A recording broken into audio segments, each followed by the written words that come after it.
Iran के तेवर देखकर ट्रंप भी अब भौंचक के हैं और पूरी अमेरिका में खलबली मची है। अमेरिका ने अब अपने नागरिकों को वहां से निकालने के लिए 50 चार्टर्ड प्लेन खाड़ी देशों में भेजे हैं।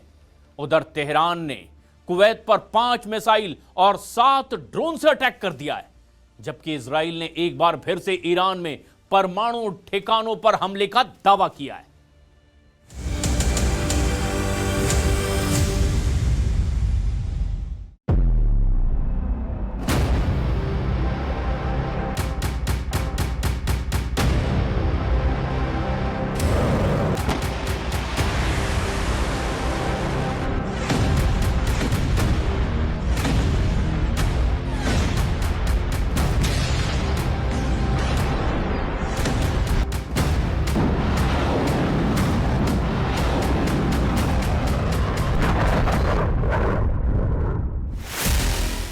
नेतन्याहू ने माना युद्ध अभी खत्म नहीं हुआ। ट्रंप ने माना ईरान से युद्ध लंबा चलेगा। सऊदी अरब गिड़गिड़ाया, बंद करो लड़ाई। ईरान की धमकी, सभी दुश्मनों करो सरेंडर।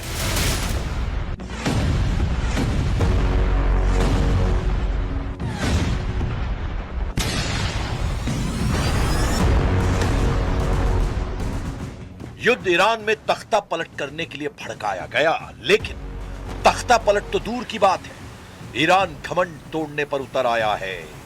ईरान ने ऐलान किया है कि पूरी दुनिया ही क्यों ना उसके खिलाफ हो जाए, वो अमेरिका, इजराइल और उनका साथ दे रहे देशों को फोड़ना बंद नहीं करेगा।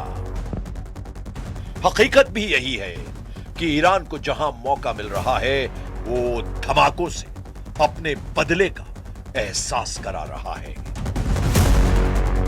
यह बहरीन में ईरान का तांडव है। यह इजराइल के हाइफा में ईरान की मिसाइलों की फायर पावर है। यह इराक के इरबिल में अमेरिकी सैन्य अड्डों पर ईरान का ढाया कहर है। यह तुर्की में अमेरिकी सैन्य अड्डों पर ईरान का धमाका है। ईरान ने साफ कर दिया है कि समझौते की कोई गुंजाइश नहीं है। खून का बदला खून से लिया जाएगा। सुप्रीम लीडर अली खामनेई की मौत का हिसाब सुपर पावर को देना ही होगा। ईरान की तरफ से कहा गया कि उस पर समझौते का दबाव बनाया जा रहा है। ट्रंप ने कई देशों को इस मिशन में लगा रखा है, लेकिन समझौते का कोई सवाल नहीं।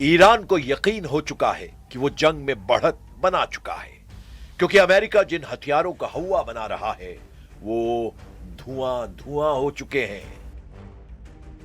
ईरान ने दावा किया है कि उसके मिसाइल हमलों में खाड़ी देशों में अमेरिका का सैन्य ढांचा ढह गया है।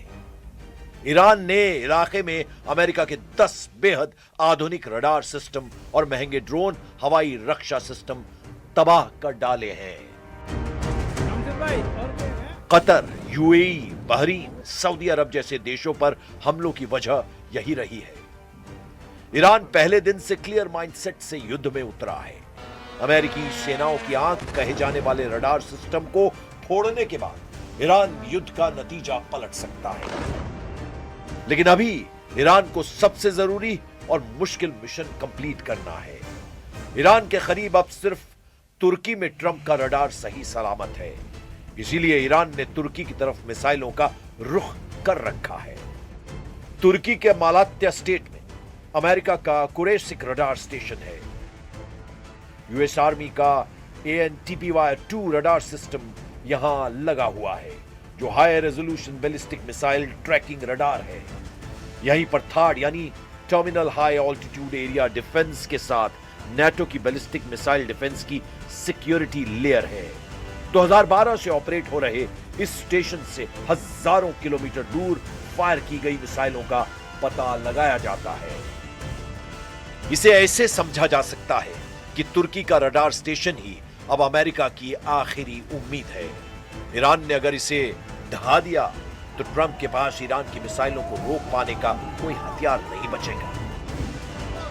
ऐसे वक्त में जब लड़ाई दिन ब दिन भीषण हो रही है, जब नेतन्याहू मान रहे हैं कि ईरान की हड्डियां टूट चुकी हैं, लेकिन हौसला बरकरार है। שלנו להביא את העם האיראני לפרוק את עול העריצות, בסופו של דבר זה תלוי בו, אבל אין ספק שבפעולות שנעשו עד עכשיו אנחנו שוברים להם את העצמות, ועוד ידנו נטויה. जब युद्ध भयानक दौर में है, जब बारूदी कोहराम एशिया से यूरोप तक फैल गया है, जब ईरान, इजराइल, अमेरिका पूरी दुश्मनी निभा रहे हैं, तब ट्रंप अचानक ऐसे लीडर पर भड़क उठे जिसे अमेरिका दोस्त मानता है। ट्रंप का दिमाग तुर्की पर गर्म हो गया है। ट्रंप ने एर्दोआन को ललकारा है, उन्हें फटकारा है।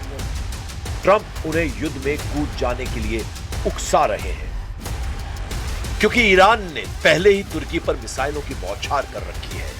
अब उन्हें ट्रंप ने भी टेंशन दे दी है, जबकि तुर्की किसी भी तरह युद्ध में उतरने के लिए तैयार नहीं है। तुर्की ने ईरान के हमलों के बाद नेटो की तरफ मदद की गुहार लगाई थी। एर्दोआन अकेले ईरान से युद्ध का जोखिम लेने के लिए तैयार नहीं है। In today's incident, we are again reminding Iran that they are not supposed to insist and repeat wrongdoings. We are going to discuss the developments with our NATO and other allies and will take necessary measures to increase our security and take extra measures. इसकी वजह कहीं युद्ध में Iran का bounce back करना तो नहीं, क्योंकि इजराइल ने पूरा दम लगा दिया है। अमेरिका ने सारे हथियारों को आजमा लिया है। खाड़ी देशों की जितनी ताकत थी सब झोंक चुके हैं, जिससे जितना बन पड़ा है वो ईरान को उतने तरीके से मार रहा है। ईरान का इकबाल कायम है। ईरान की मिसाइलें ताबड़तोड़ जवाब दे रही हैं। ईरान के शाहिद जोर युद्ध का रुख पलट रहे हैं। युद्ध की टाइमलाइन बड़ी होती जा रही है। ईरान नए सुप्रीम लीडर के आने के बाद भयानक बदला ले रहा है। इजराइल ने आरोप लगाया है कि ईरान ने क्लस्टर बमों से हमला शुरू कर दिया है। और इस वक्त एक बड़ी खबर आ रही है, अमेरिका में यहूदी धार्मिक स्थल पर फायरिंग हुई है। पुलिस की कई टीमें मौके पर पहुंच गई है, लेकिन यहूदियों के धार्मिक स्थल पर फायरिंग, टेंपल इजराइल सेनेगन के पास में यह फायरिंग बताई जा रही है। यहूदियों का धार्मिक स्थल अमेरिका में, और ऐसे में इस पर फायरिंग की खबर आ रही है। हालांकि पुलिस की भी टीम है, और ये तस्वीरें आप देखिए जिस तरह से यहां हालात बने, उसके बाद पुलिस की कई टीमें मौके पर पहुंच चुकी है। आसपास से पूरे इलाके की घेराबंदी कर ली गई है, ताकि इस तरह के हमलावर यहीं पर अगर कहीं मौजूद हो तो उन्हें किसी भी तरीके से घेर कर रखा जाए। अमेरिका के मिशिगन की यह तस्वीर आप देख रहे हैं, जहां यहूदियों के धार्मिक स्थल पर फायरिंग की खबर है, और उसके बाद तुरंत पुलिस की टीमें यहां मौके पर पहुंची है। अमेरिका में यहूदियों के धार्मिक स्थल पर फायरिंग हुई है। सेनेगन के पास यह फायरिंग, अमेरिका के मिशिगन की यह तस्वीर है। यहूदियों का धार्मिक स्थल जिसे निशाना बनाकर के फायरिंग करने की कोशिश हुई है। हालांकि पुलिस की टीमें भी वहां पर मौजूद है, और अब पुलिस की टीमों ने पूरे इलाके की घेराबंदी कर ली है। लेकिन यहूदियों के धार्मिक स्थल को इस तरह से निशाना बना करके अमेरिका में हमला किया गया है, और इसके बाद पुलिस की टीम ने भी पूरे इलाके की घेराबंदी कर ली है। जिस तरह से ईरान के साथ इजराइल अमेरिका की ये जंग छिड़ी हुई है, इस बीच इस तरह के हालात और ज्यादा आश्चर्य में डालने वाले।